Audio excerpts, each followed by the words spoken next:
할렐루야. 예수 그리스도 이름으로 하나님 말씀 증거하겠습니다. 우리 다 같이 하나님 말씀 창세기 2장 20절 말씀을 다 같이 찾겠습니다. 창세기 2장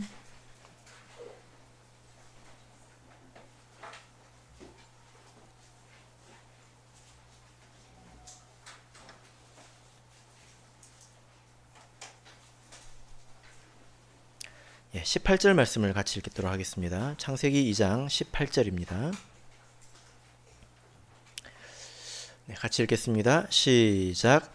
여호와 하나님이 가라사대 사람의 독처하는 것이 좋지 못하니 내가 그를 위하여 돕는 배필을 지으리라 하시니라. 아멘. 네, 오늘 이 시간은 돕는 배필을 지으시리라 라는 제목으로 하나님 말씀을 증거하겠습니다. 벌써 5월이 되었습니다. 5월이 되어서 그런지 오늘 유난히 덥지 않습니까? 제가 그래서 자켓을 바꿨는데도요. 그래도 땀이 많이 날 것 같아서 심지어 오늘은 선풍기까지 켜게 되었습니다.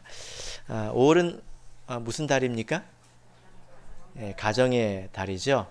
다른 달은 아무것도 기억이 안 나는데 유난히 우리는 5월 달에 익숙하지 않습니까?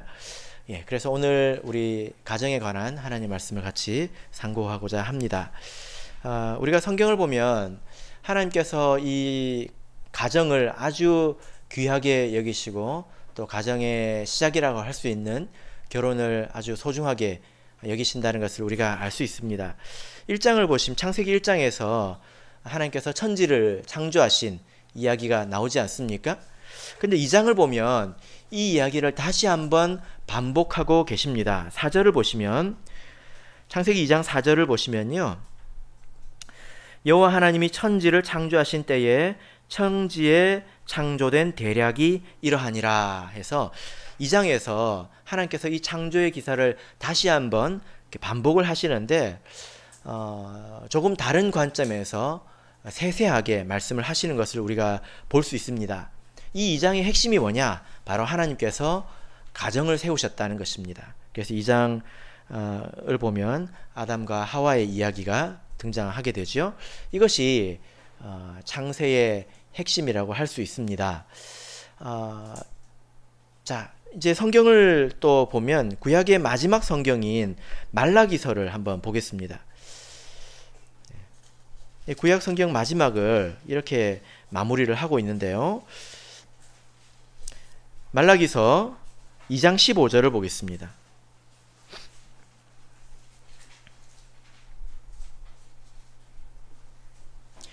말라기서 2장 15절 읽겠습니다. 시작. 여호와는 영이 유여하실지라도 오직 하나를 짓지 아니하셨느냐? 어찌하여 하나만 지으셨느냐? 이는 경건한 자손을 얻고자 하심이라. 그러므로 내 심령을 삼가 지켜 어려서 취한 아내에게 괴사를 행치 말지니라. 10절부터 계속되는 말씀을 보면 이 말씀은 하나님께서 혼인을 더럽히지 마라, 결혼과 가정을 소중하게 여기라 라는 내용으로 교훈하고 계십니다. 창세기 구약의 시작과 끝이 이렇게 되고 있습니다. 이제 신약으로 가서 이렇게 보면 예수님께서 가장 먼저 행하신 이적이 무엇입니까? 가나안 혼인잔치에서 물로 포도주를 만드신 그 이적이지 않습니까? 이것은 결혼식을 구원했다는 것입니다. 자칫 망칠 뻔한 결혼식을 살려주셨다는 것입니다. 그런데 조금 흥미로운 부분이 있는데요. 요한복음 2장 1절을 보겠습니다. 요한복음 2장 1절을 보시면 이렇게 시작하고 있습니다. 사흘 되던 날에 이게 언제일까요? 우리가 앞부분을 이렇게 봐야 되겠죠? 이게 어디서 시작되냐면 1장 29절부터 시작이 됩니다.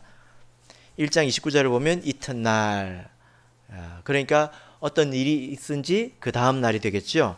그 다음에 35절 보면 또 이튿날 해서 또 하루가 지났습니다. 그리고 43절을 보면 또 이튿날 이렇게 지났죠. 그리고 2장 1절에서 사흘 되던 날 이렇게 나왔습니다. 자, 그러면 이 가나안 혼인 잔치는 몇 번째 날에 행하신 이적일까요? 어떤 일이 있었고요? 그럼 첫 번째 날이죠. 그 다음에 이튿날, 그 다음에 이튿날, 그 다음에 이튿날, 그 다음에 사흘 되던 날, 이튿날, 사흘. 이게 몇 번째 날입니까? 제 손가락을 보고도 답을 모르시겠습니까? 4일 그러면 곤란합니다. 지금 제가 접었잖아요, 이렇게. 며칠입니까? 6일째 되던 날입니다. 요한복음에서는 우리 그 예수님의 탄생 기사가 없습니다. 탄생 기사가 없고 예수님께서 말씀이 육신이 되셔서 오신 하나님으로 기록하고 있죠. 근데 하나님께서 사람을 천지를 창조하시고 사람을 또 그 가정을 몇 번째 날에 지으셨습니까?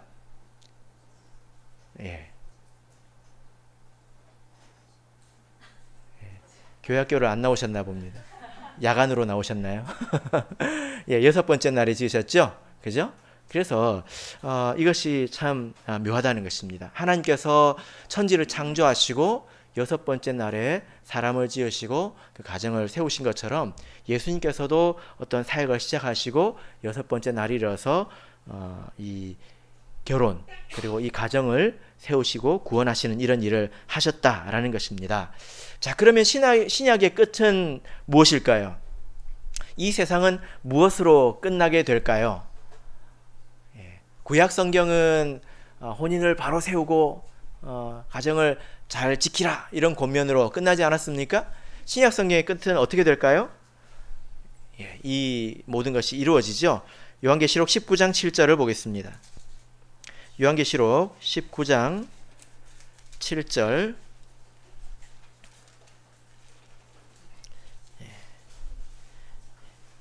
같이 읽겠습니다. 시작.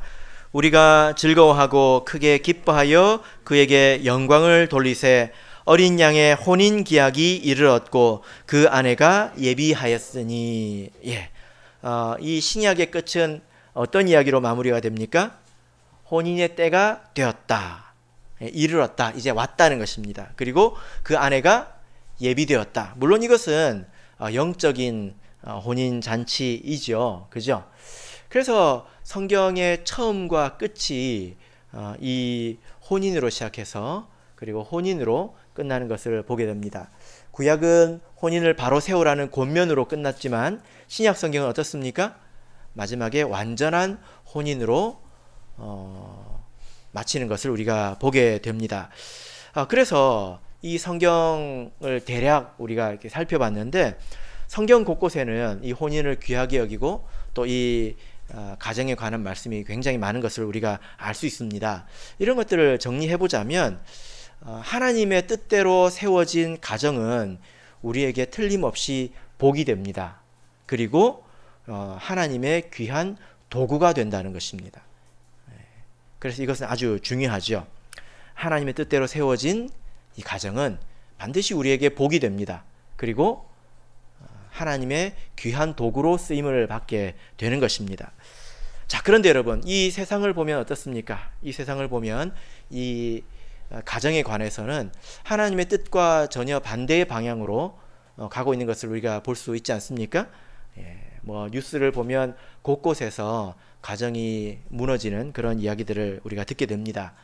그래서 결론적으로 결혼을 기피하게 되고 우리나라가 출산율이 세계에서 꼴찌라는 이야기 들어보셨습니까? 그래서 이 문제점에 대해서 우리 교회만 이야기하는 것이 아니라 세상 사람들도 아주 심각하게 여기고 있습니다. 출산율이 점점 떨어지면 사회가 어떻게 되는지 아시죠? 점점 병들어 가지 않습니까? 이 사회를 지탱할 그런 세대가 결국 줄어들게 됩니다. 그래서 이런 점을 염려해서 많은 정책을 펴고 또 많은 세미나 강의 이런 것들이 유행하고 있습니다. 그죠? 그리고 많은 책들이 나오고 있습니다. 예전에 없던 일들인데요. 요즘에는 서점을 가보면 결혼과 가정에 관한 그런 주제가 따로 이렇게 전시가 되어 있는 것을 볼 수가 있습니다. 그런 책들이 굉장히 많이 나와 있다는 것입니다. 그래서 세상이 잘 돌아가고 있습니까? 그렇습니까? 예, 그렇지 않죠. 그래서 많은 사람들이 좋은 가정에 대한 소망이 있고 또 이렇게 소원이 있지만 또 그래서 많은 것을 듣고 보고 또 책도 읽고 하지만 문제를 잘 해결하지 못합니다. 전체적으로 문제가 해결이 잘 안 되고 있습니다. 왜 그럴까요? 예, 어떤 목사님이 이 가정에 관해서 좀 배워보고 싶어서 어떤 세미나에 갔대요. 예, 어떤 이제 교수가 주최한 가정에 관한 어떤 세미나를 갔는데 굉장히 감동적으로 강의를 이렇게 하셨다고 합니다. 마지막 시간에는 뭐가 있죠? 궁금한 게 많잖아요. 질의응답 시간을 이렇게 가졌는데 누가 이렇게 물어봤습니다. 교수님은 가정에서 오늘 이번에 말씀하신 이런 것들을 어떻게 잘 실천하고 계십니까? 이렇게 물었어요. 그랬더니 그분이 뭐라고 대답하셨을까요? 되게 유명한 분이거든요. 예, 근데 그분이 말하기를 제가 2번 이혼을 했고요. 3번째는 잘 될 것 같습니다. 예. 왜 이런 일이 생길까요? 예. 근본이 잘못되었기 때문입니다. 이 가정을 이라는 것을 세우신 분이 하나님이신데 그러니까 하나님의 말씀에 이 가정이 무엇이고 본래 어떤 모양인지 또 이것이 왜 생겨났는지 이걸 배워야 되는데 거기서 출발하지 않고 다른 곳에서 출발하다 보니까 아무리 답을 찾으려고 해도 이게 답이 안 맞는 것입니다. 셔츠를 잠그는데 한 칸을 이렇게 띄어서 출발하면 아무리 잘 잠궈도 마지막에 가서 어떻게 됩니까? 예, 한 칸이 남게 되잖아요. 도대체 이거 어떻게 된 거지? 이런 생각을 하지 않습니까? 예.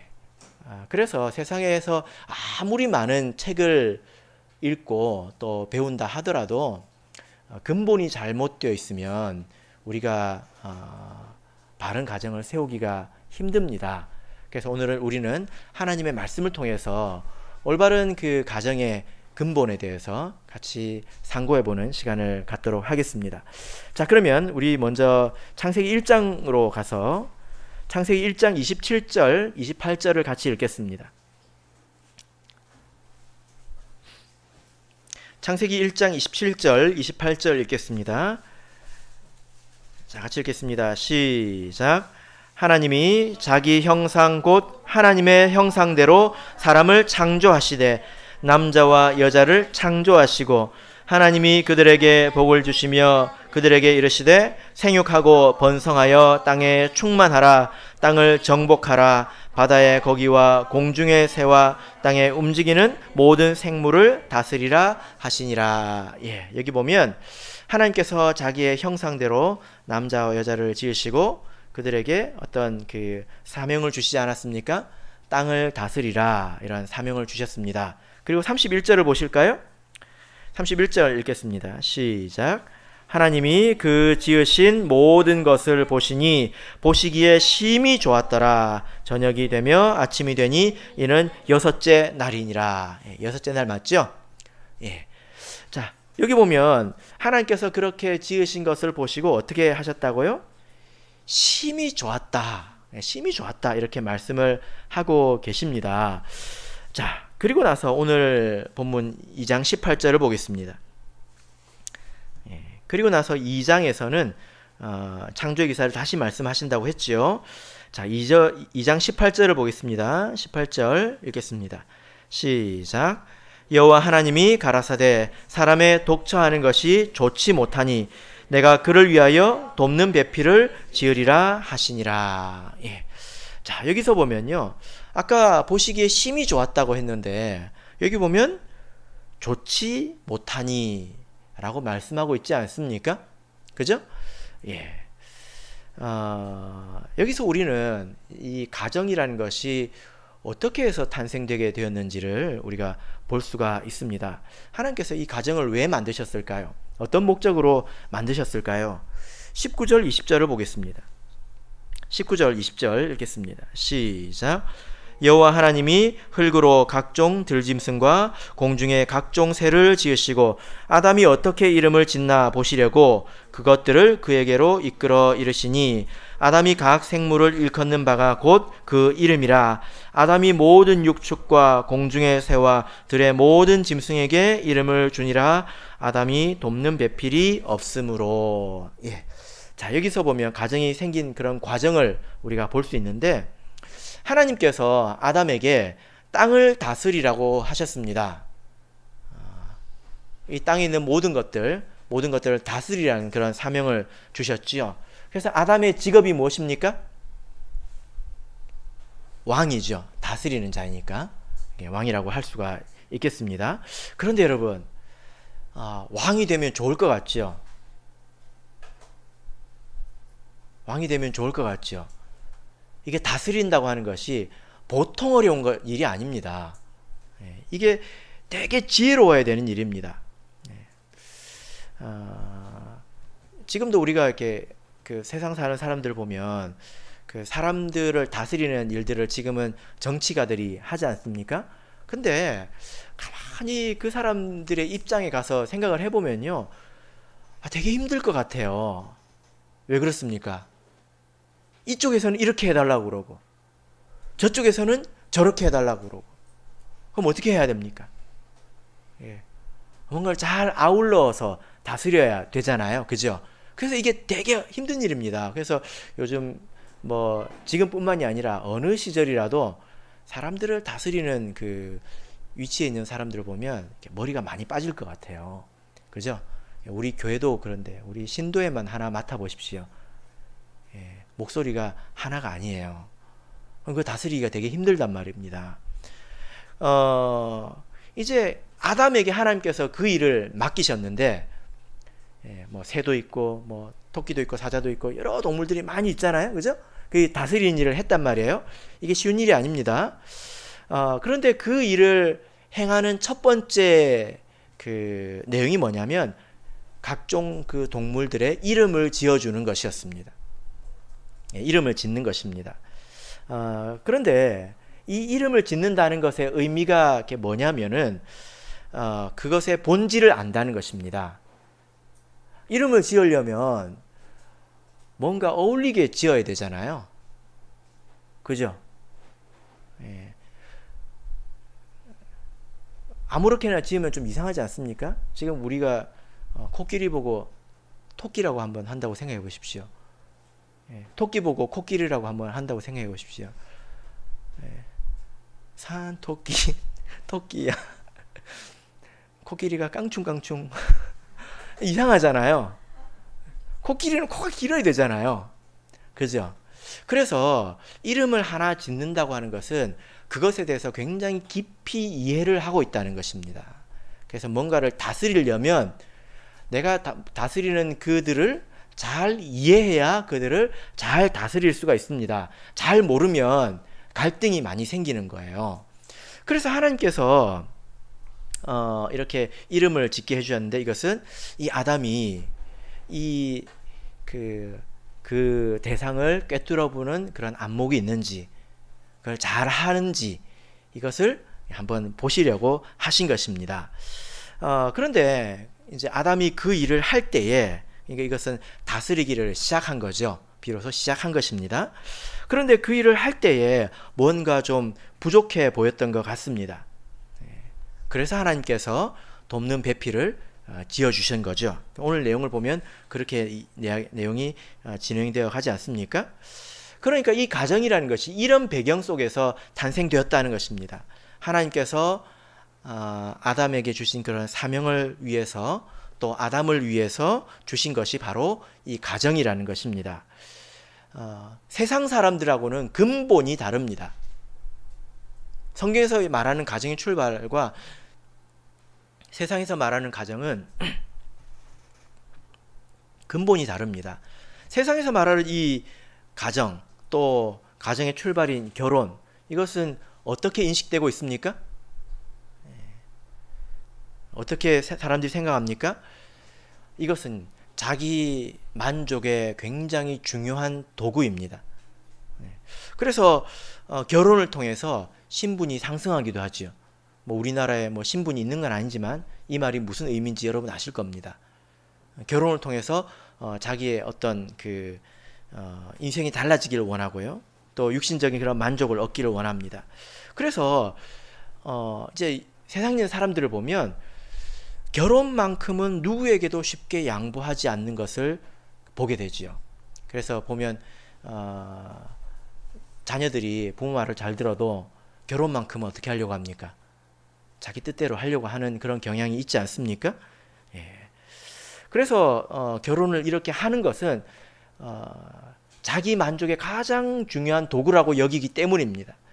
예. 결혼을 안 하는 것도 같은 이유죠. 예. 결혼을 안 하는 것도 사실은 동일한 이유입니다. 싫은 사람과 결혼을 하라는 말이 아니라 이 말씀을 먼저 드리는 이유는 결혼의 목적이 무엇인가, 하나님께서 가정을 왜 어떤 배경에서 처음 세우셨는가, 가정이라는 게 무엇인가, 그냥 우리를 얽매이기만 하는 것인가, 또 잘하면 좋은 것이고 또 못 만나면 이거 쪽박 차는 것인가, 그런 세상적인 관념을 가지고 시작을 하게 되면 제대로 알 수가 없습니다. 자, 그래서 오늘 하나님께서 이 아담에게 돕는 배필을 주셨는데요. 이 돕는 배필이라는 이 표현이 굉장히 오해를 많이 부르는 그런 표현인 것 같습니다. 한국이라는 사회가 굉장히 가부장적인 그런 사회이지 않습니까? 그런 표현 들어보셨죠? 남존 여비, 이런 표현 들어보셨죠? 예, 남자는 존귀하고 여자는 비천하다. 예, 이런 말만 들어도 우리 자매님은 기분이 막 상하지 않습니까? 예, 그죠? 그래서 이게 돕는 배필이라고 하면 뭔가 남자가 중심이 되고 여자는 옆에서 그냥 돕는 그런 표현인 것 같습니다. 그래서 제가 오늘 배필이라는 단어를 이렇게 찾아보니까요, 배필은 배우자를 말하는 표현인데 주로 남자를 말할 때 씁니까? 여자를 말할 때 씁니까? 아내가 제 배필입니다 이런 말 하나요? 사전적으로 보면 할 수는 있는데 예문을 보니까 그런 예문이 하나도 없더라고요. 그래서 이런 표현 속에 어떤 가부장적인, 또 남자가 중심이 되고 여자는 옆에서 집에서 애나 보고 밥이나 하고 빨래나 하고 이제 이런 느낌을 주는 그런 표현이라는 거예요. 그런 느낌을 좀 가지게 됩니다. 그런데 그렇지 않습니다, 여러분. 성경적으로 보자면 여러분, 남자와 여자의 그 영혼의 가치의 차이가 있습니까? 없지요. 그죠?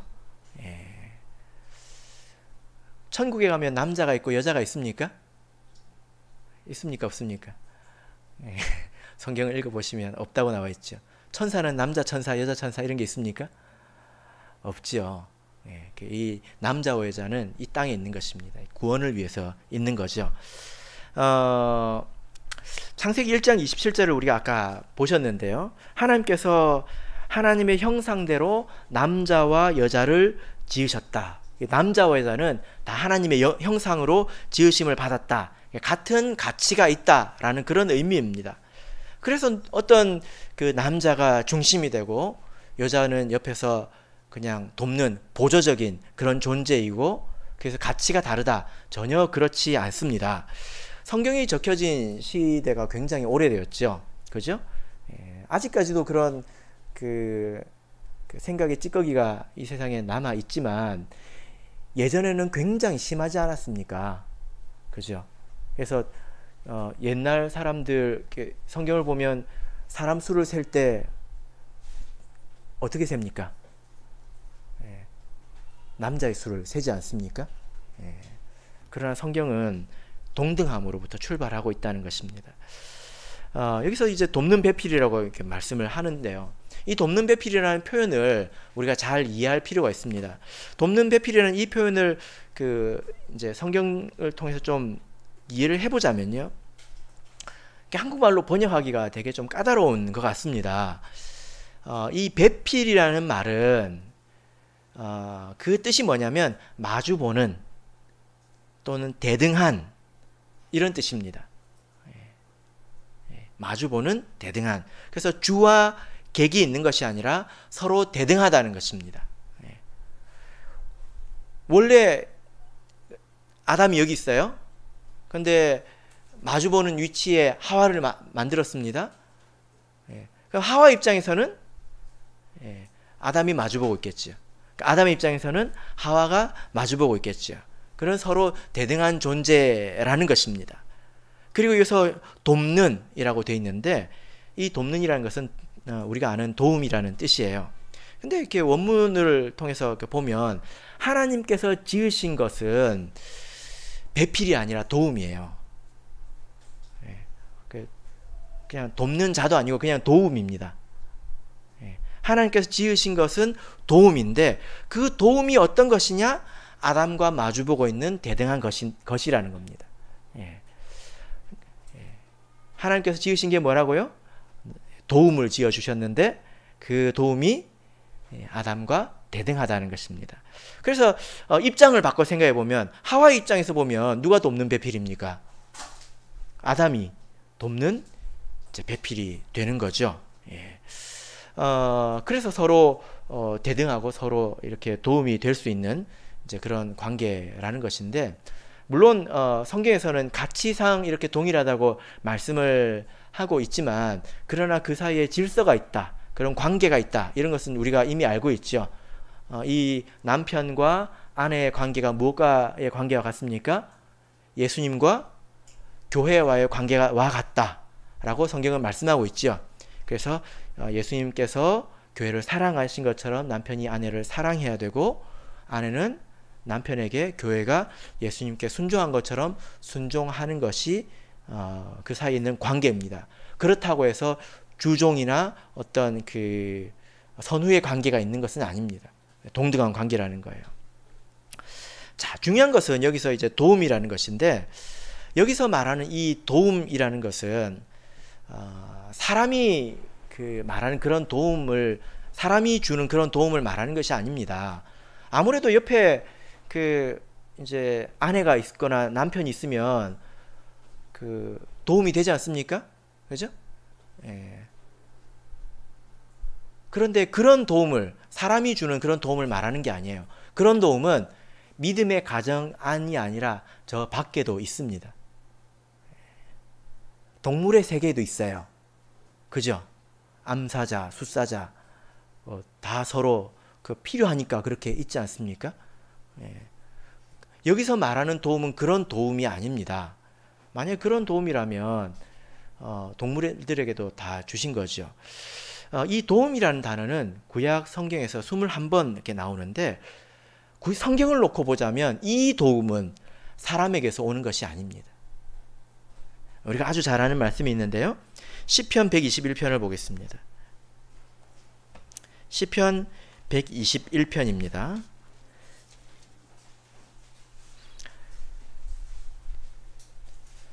이 21번의 말씀 가운데서 가장 중요한 말씀인데요. 이 말씀을 보시고 이 도움이라는 것이 어디서 오는 것인지 여러분 답을 한번 찾아보시기를 바랍니다. 시편 121편 1절 2절 같이 읽겠습니다. 시작. 내가 산을 향하여 눈을 들리라. 나의 도움이 어디서 올꼬? 나의 도움이 천지를 지으신 여호와에게서로다. 이 도움이 어디서 옵니까? 이 내 남편이라는 사람, 이 사람에게서 옵니까? 아내라는 그 사람에게서 옵니까? 그러면 안 되겠죠. 그죠? 히브리서 신약 성경에는 이 표현이 한 번 나오는데요. 신약 성경 히브리서 13장 6절을 보겠습니다. 우리의 도움은 어디서 오지요? 오직 하나님께로서 오지요. 히브리서 13장 6절을 보겠습니다.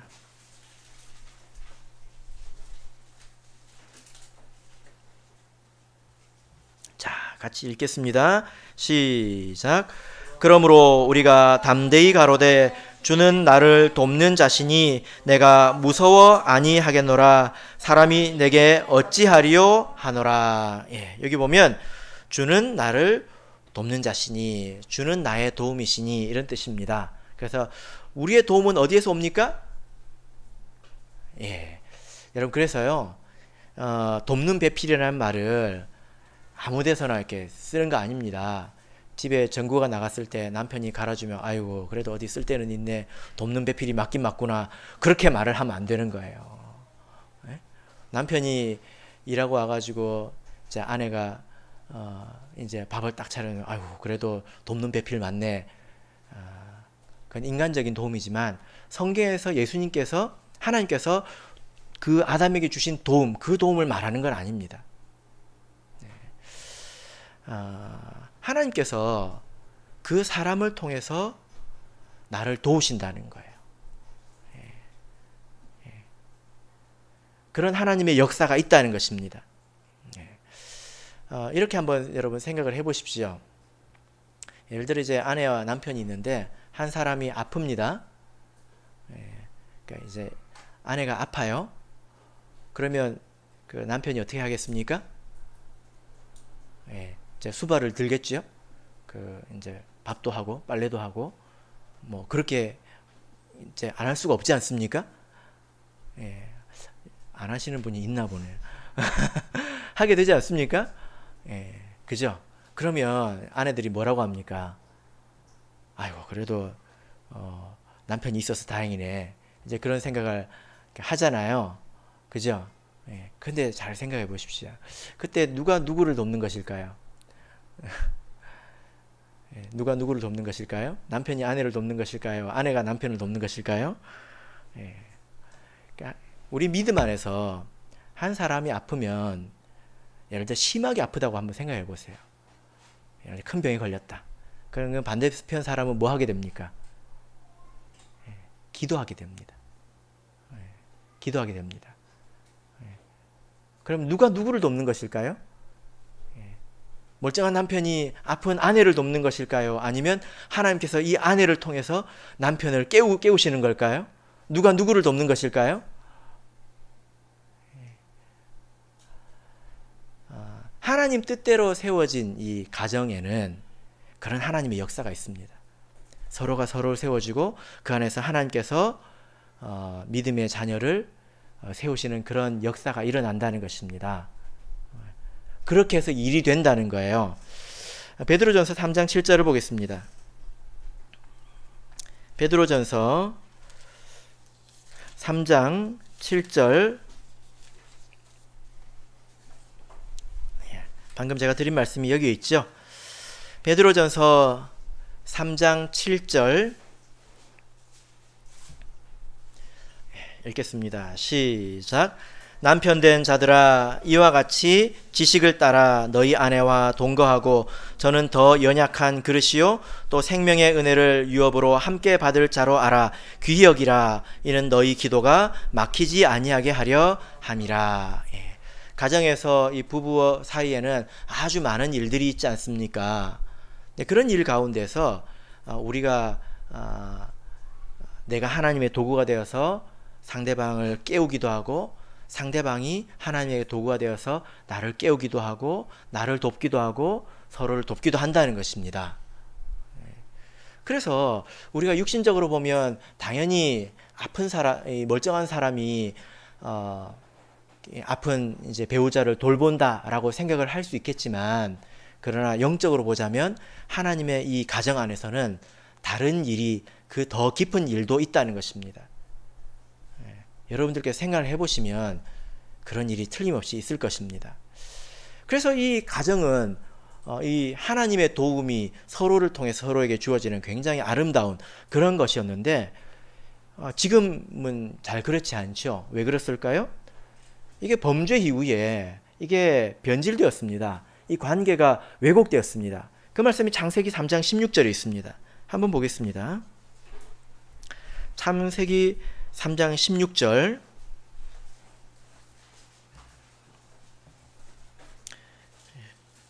창세기 3장 16절. 같이 읽겠습니다. 시작.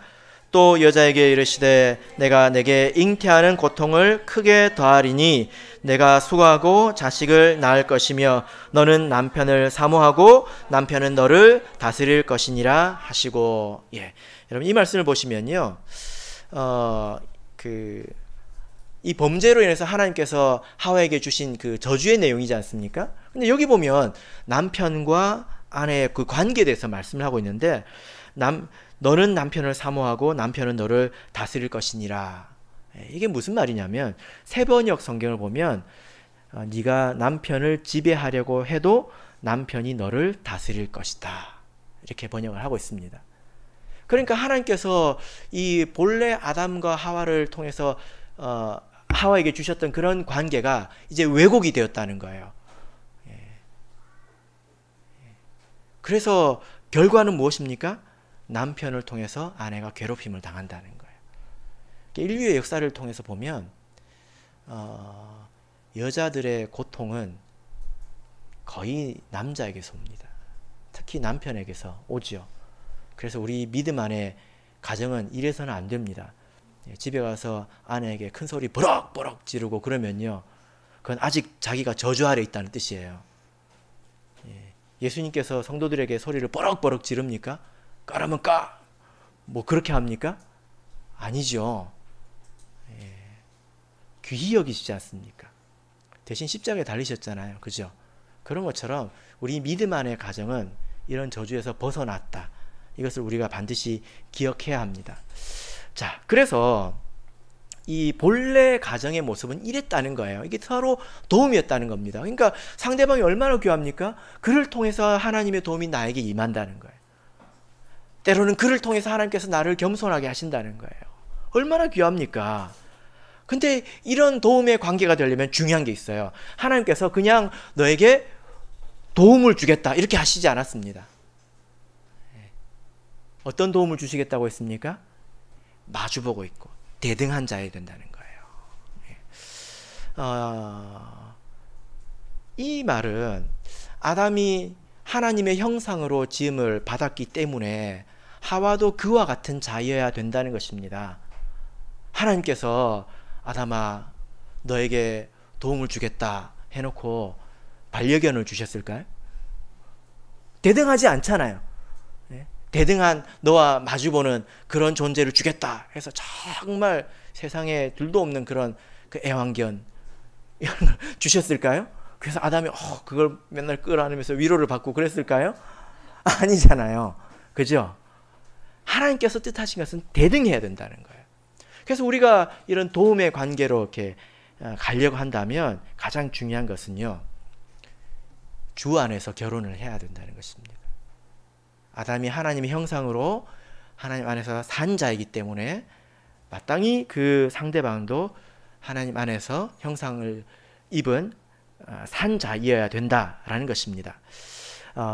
그래야 서로 도움이 된다는 거예요. 그렇게 해서 이루어지는 일이 뭡니까? 다스리는 일이고요. 그리고 생육하라, 번성하라, 땅에 충만하라. 그것을 통해서 이루어진다는 것입니다. 그러니까 하나님께서 이 일을 위해서 우리에게 가정을 주셨습니다. 이것이 얼마나 소중합니까? 그죠? 자, 그래서 우리 이제 청년들에게 이제 권합니다. 하나님 말씀을 통해서 이제 권합니다. 우리 청년들은 꼭 주 안에서 결혼하시길 바랍니다.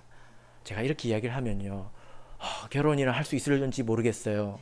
그렇게 대답을 하는데 그런 말 좀 하지 마세요. 하나님께서 네 믿음대로 되라. 그럼 어쩌려고 그런 말씀을 하십니까? 하나님께서 나를 사랑하셔서 나의 돕는 배필이 있다고 믿어야죠. 그죠? 믿음대로 되는 것입니다. 그렇게 믿고 기도하세요. 그리고 소망을 가지십시오. 내 도움이다. 내 도움이 어딘가 있을 것이다. 나는 연약하니까 나를 세우기 위한 그런 사람이 있을 것이다. 내가 남편이라면 남편답게, 내가 아내라면 아내답게 내가 살아야 되겠다. 그런 소망을 가지고 기도하십시오. 그리고 이미 철진한 우리 결혼을 하신 분들께서는 자녀를 위해서 마땅히 기도하셔야 되겠지요. 꼭 기도하시기를 바랍니다. 말라기서를 보겠습니다. 우리가 아까 읽었는데요. 이것은 하나님과 우리가 이렇게 맺은 언약이라고 할 수 있습니다. 말라기서 2장 10절을 보겠습니다. 말라기서 2장 10절, 11절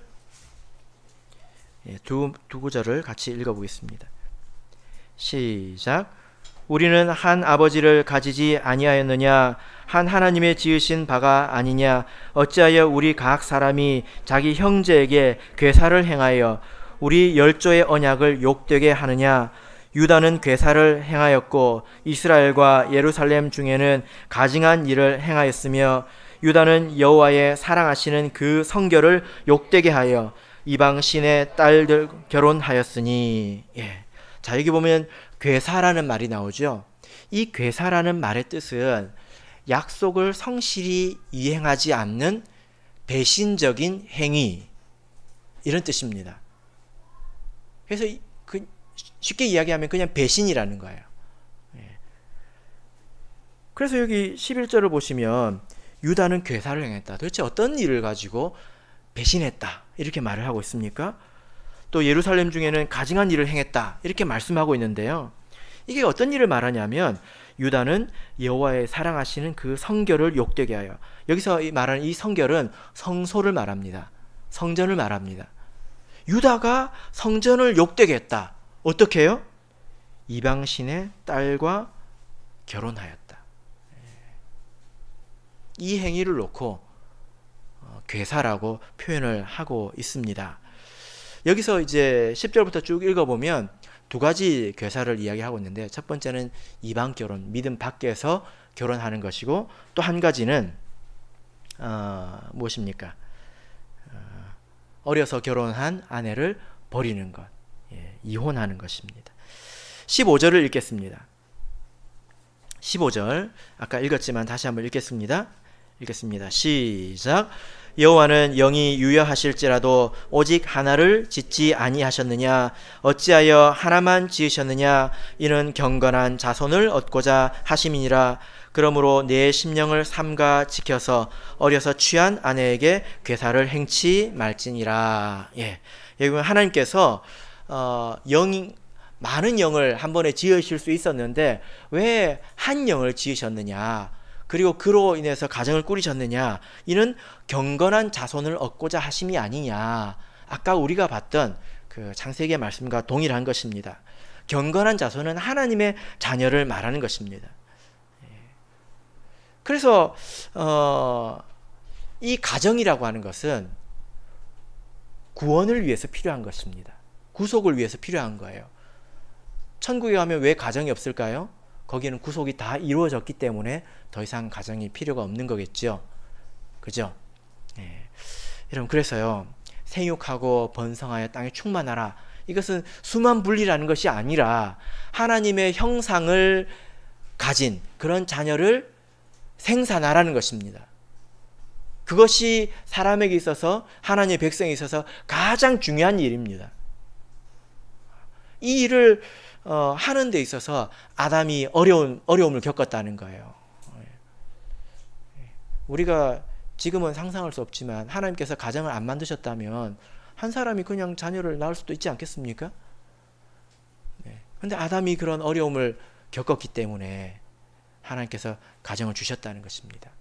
그래서 이 가정은 굉장히 귀하고 복된 것입니다. 이 가정을 통해서 하나님께서 우리에게 복을 주십니다. 이것이 우리에게 복이 된다는 것입니다. 여러분, 이것은 표준입니다. 표준. 오늘 말씀드린 것은 표준이죠. 믿음 안에서 결혼해서 각자의 역할에 충실했을 때에 경건한 자손들을 얻게 된다. 이것은 표준이지요. 그런데 표준을 벗어나기를 좋아하는 탐험심이 많은 분들이 있습니다. 호기심이 많은 분들이 있죠. 그래서 예를 들어 어떤 기계를 쓴다면 기계는 이렇게 쓰십시오 하고 그 설명서에 보면 표준적인 사용 방법을 기록해 놓잖아요. 그러면 어떤 분들은 꼭 이렇게 해야 돼? 해가지고 꼭 다르게 합니다. 다르게 하죠. 그럼 나중에 어떤 일이 생깁니까? 처음에는 좀 되는 것 같은데 나중에 고장도 나고 그러지 않습니까? 예. 기계는 호기심 가지고 그렇게 해도 괜찮아요. 근데 여러분, 결혼이라는 것은 우리 인생을 건 것입니다. 인생을 걸고 표준을 벗어나서 꼭 그렇게 해야 돼? 아니기도 하던데? 이런 말을 해야 되겠습니까? 그래서 제가 표준이라고 말씀드리는 거예요. 표준이 아니면 비표준도 있다는 거잖아요. 그죠? 그래서 성경 안에 보면 표준을 벗어난 이야기들도 많이 있습니다.